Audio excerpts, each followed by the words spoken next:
Hello and welcome to the Listening Post's unboxing channel on YouTube. Today I'm unboxing something brand new to the Listening Post. It's a Vincent Audio SV500. Now Vincent Audio, Vincent the company, has been around a long time. German based, and all of the R&D is still, the design, engineering, R&D is still in Germany. But this is an example of some hybrid of manufacturing and design. It's made in China, but it's utterly brilliant.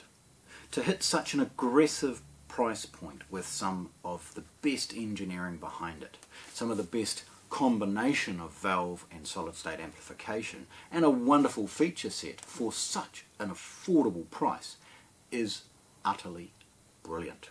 So we're going to see a lot more of Vincent, perhaps even more on this channel. Nevertheless, the SV500, it's about 50 watts a channel, about 80 into 4 ohms.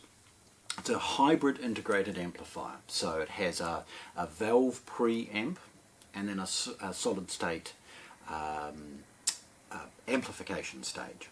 It's stable, no issue as far as, look, valves do have a lifespan to them, but the valves that they use and the way that they've configured means that you get an exceptional amount of life out of them, tens and tens of thousands of hours. So that's brilliant. And of course that's because the amplification side of things is being done in the solid state domain, and the hybrid design means that the preamp stage, where you get a taste of that valve without the distortion that it can deliver, in the preamp stage, so it's a much lighter load as far as its life expectancy.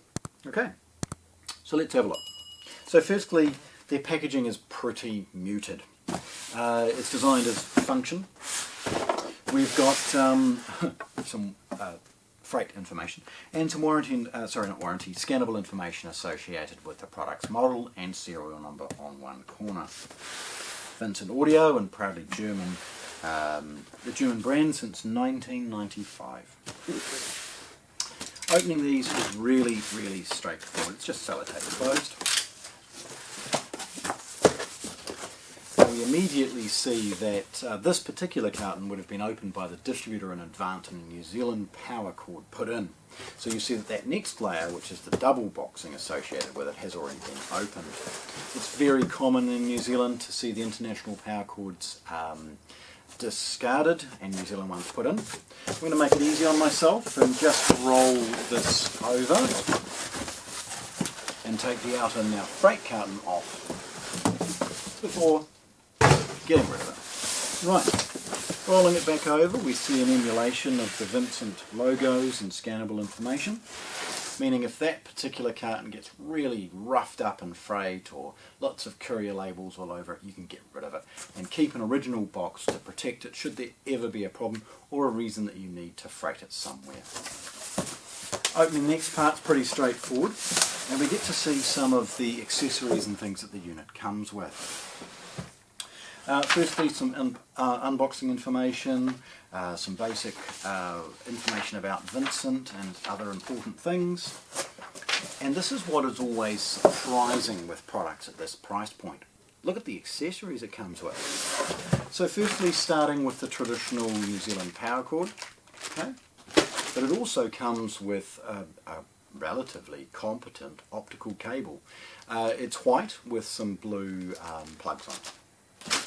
Then there's a 3.5mm mono control cable. Now that's if you are linking this to other things, or if you need to be able to control it from a multi-room device of some kind. Off to one side we see a brown box, and in that little brown box is an extraordinary remote control. This is extruded aluminium, immediately a wonderful fit and finish in the hand. It's got an excellent elegance to it, and it's operationally very easy to use. There's a series of inputs. Mute is, by the way, at the very top. Again, hang around for the photographs, we'll take a close-up of this. Mute's at the very top, making it very easy to operate. Volume's down the bottom, and then input selection is in 2 lines beneath. Obvious IR sensor emitter at the front, and the batteries at the back, with 2 screws and then flaps open. The packaging is closed cell foam around the product itself. You can see it's very, very well supported in freight. And then pausing to have a look again, we see that there's another plastic bag with some specific information about the model itself.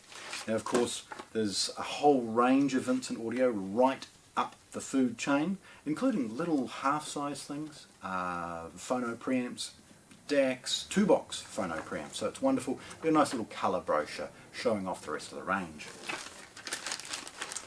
Good quality plastic bag, and then a very comprehensive instruction manual. It's multilingual, so there's a few more pages there that you might not use, but it's brilliant to see that they've thought about you as the end user and explaining some of the things really, really well.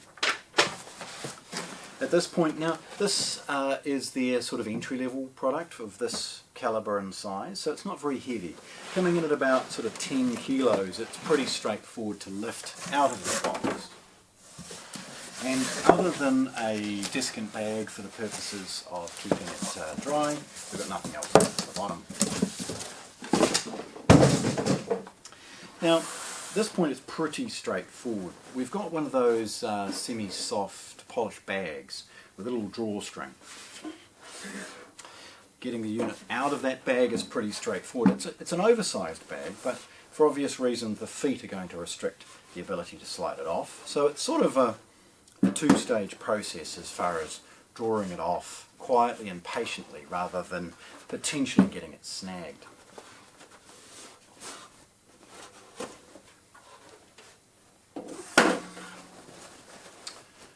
Now, once that bag is removed, we get to see the product and its elegance. It's a simple design. It doesn't need to be complicated. Obviously, it's everything under the hood that's important, not necessarily what's shouting at you across the room. We've got a simple enough on-off. Now that runs an internal switch. We've got an input selector with a nice fit and finish, and it illuminates the input that you are looking at. It's got a 6 and 3.5 millimeter, 6 and a quarter, sorry, quarter-inch headphone socket. You've got a basic pot for both treble and bass control, treble and bass, and a tone defeat button right dead centre. Above that tone defeat button we've got its model, which is the SV500, and of course the italic Vincent logo.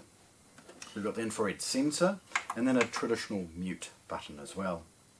The volume control is rotary encoder controlled, and it's an analog volume control with a simple stop rather than a rotary encoder design.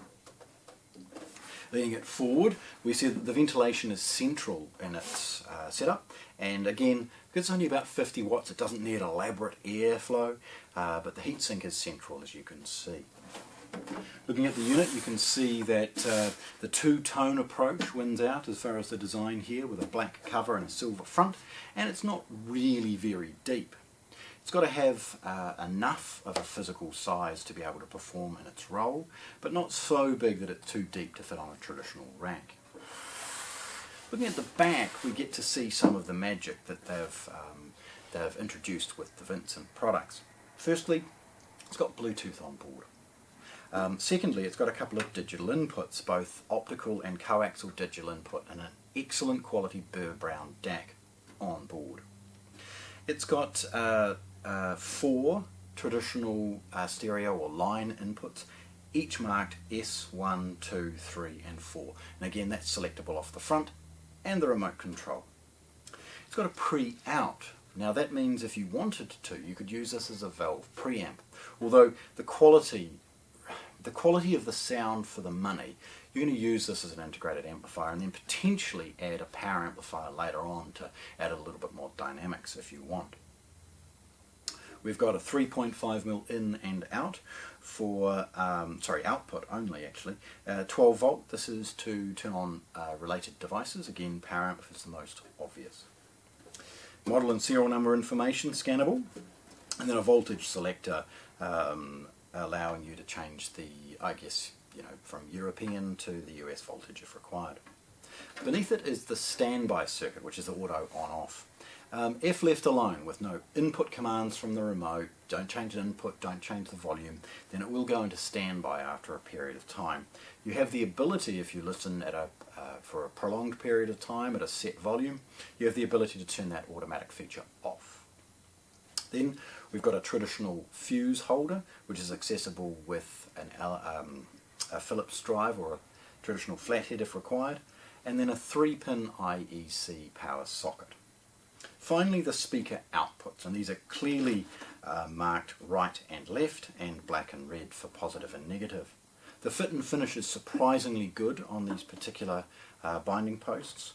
Again, they're 5-way binding posts, become kind of a standard in our industry. And it's wonderful to see that they haven't scrimped on anything associated with either the input or output connections.